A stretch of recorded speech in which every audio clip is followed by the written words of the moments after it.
Do you want to see my new chainsaw and hockey mask? Oh, sorry.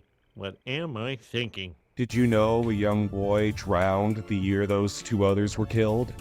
The counselors weren't paying attention. They were making love while that young boy drowned. His name was Jason. I was working the day it happened, preparing meals. Here, I was the cook. Jason should have been watched every minute. He wasn't a very good swimmer.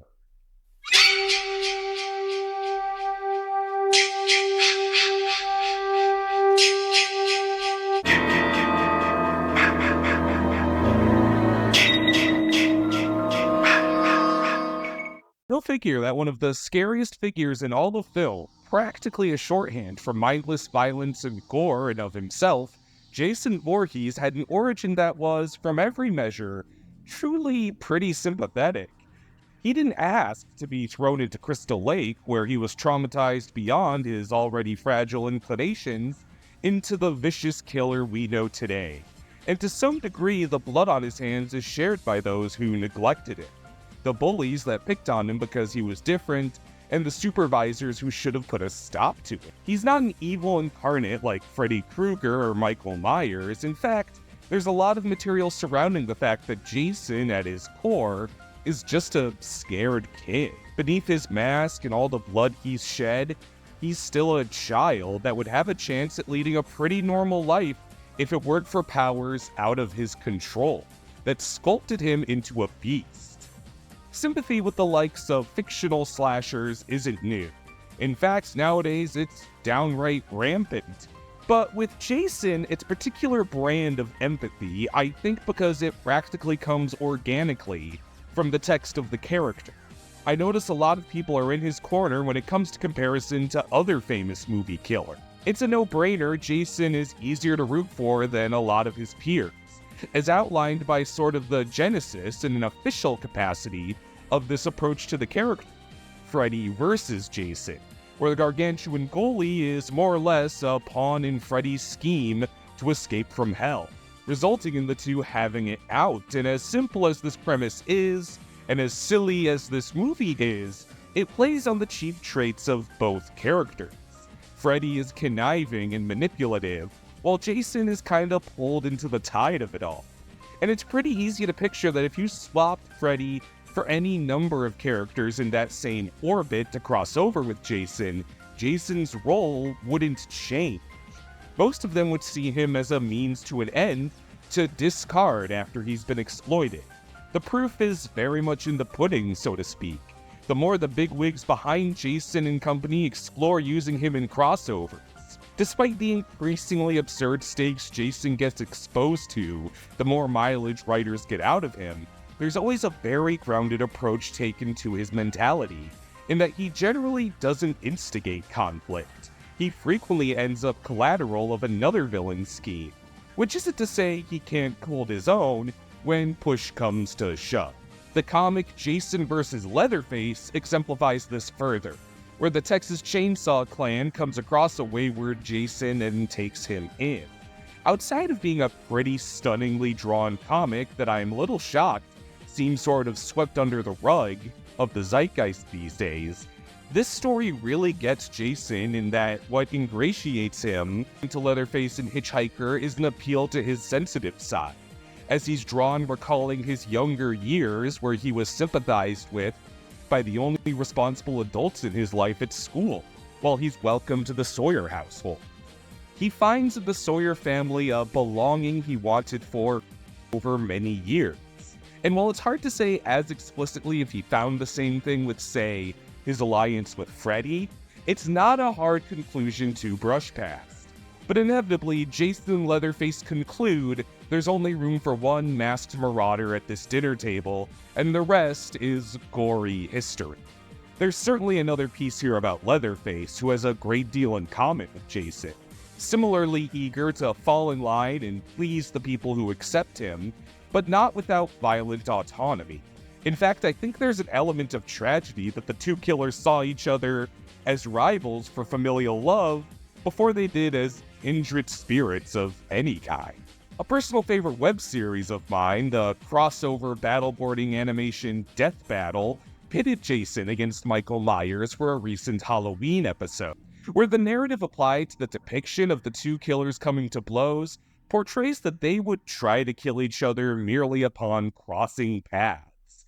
But even so, Jason's position as sort of an underdog against the more enigmatic Michael is played up here as well, as Jason is guided by the voice of his mother to snuff out Michael's evil.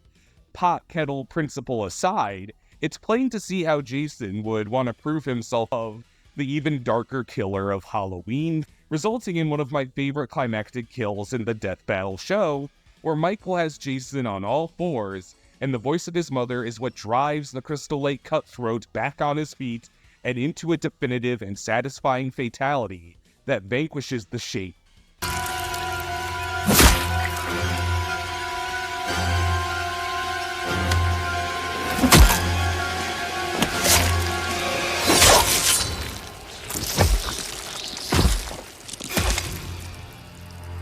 Jason is one of many horror film icons to appear as a guest fighter in Mortal Kombat as well, where he's directly compared by the game's narration to Scorpion, a similarly vengeful spirit, meaning the NRS team must see Jason as at least partway as righteous as their own ninja poster boy.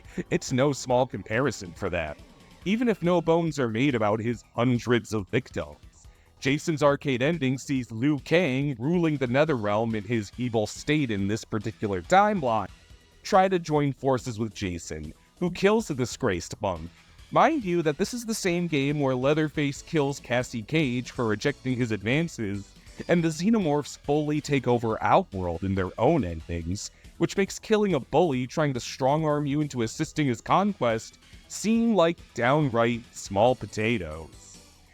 It seems like past breaking a few bad eggs, Jason's business in the Mortal Kombat world wasn't much to get worked up about. Mind you, every instance of Jason mania I've just gone over was, to some degree, officially sanctioned, which I hope paints an image that no matter what he uses a machete for, writers invited to use Jason often do so with his humble origins and disposition in mind, even if the outcome is his usual gory, no survivors fare. Most writers seem to agree that Jason can be boiled down to silence, a want for loyalty but not for exploitation, a simple mindset, and one that is, to some degree, protective. Maybe just of himself or the vestiges of his mother, but preservation is a large thing that drives Jason. Something fandom content at large has expanded upon in a myriad of different ways. What we see played up in many burlesques of Jason is an exasperation of his protectiveness into sort of a big brotherly role.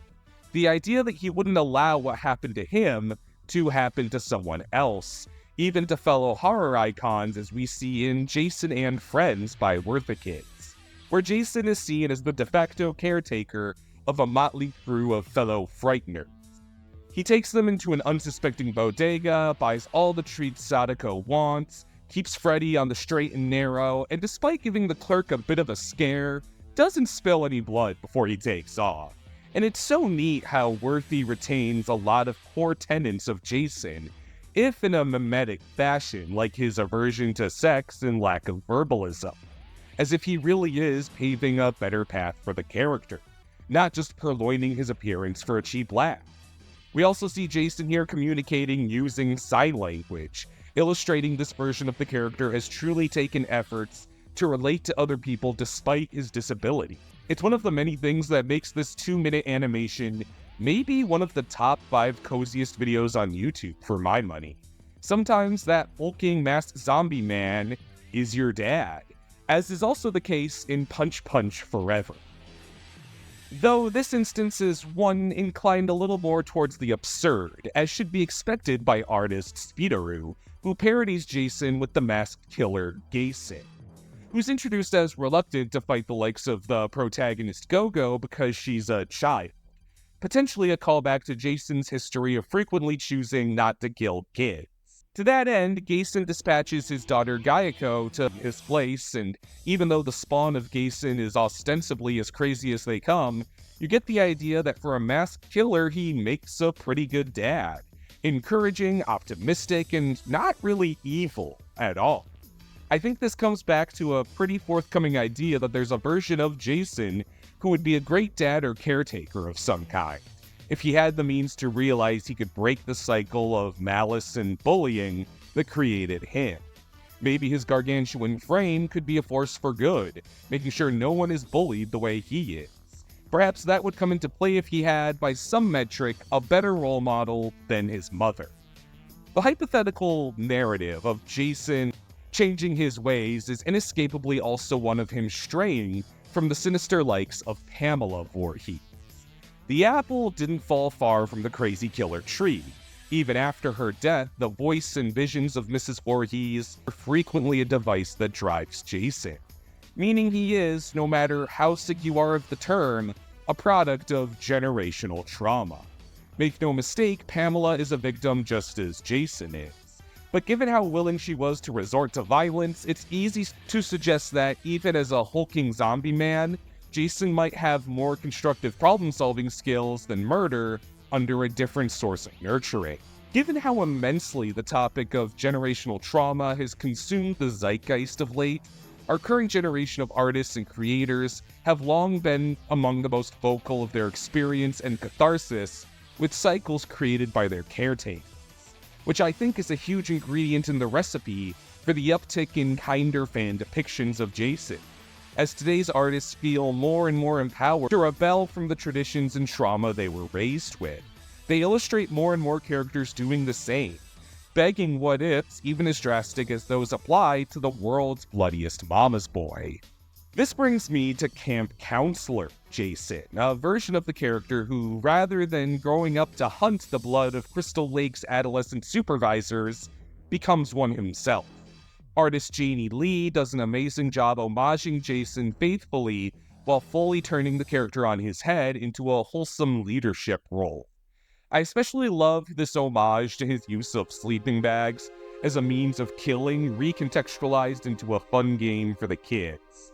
Jason, with the right angel in his ear, is athletic, well-liked, and constructively protective, even willing to forgive those who wronged him. What's also neat is that Lee chose to preserve Pamela Voorhees, who's still a vindictive murderer, trying to kill Jason's peers at Crystal Lake, presumably out of some remaining mama bear instinct. But Jason illustrates how he strayed from that path by saving everyone at camp from mom's schemes, if accidentally at times.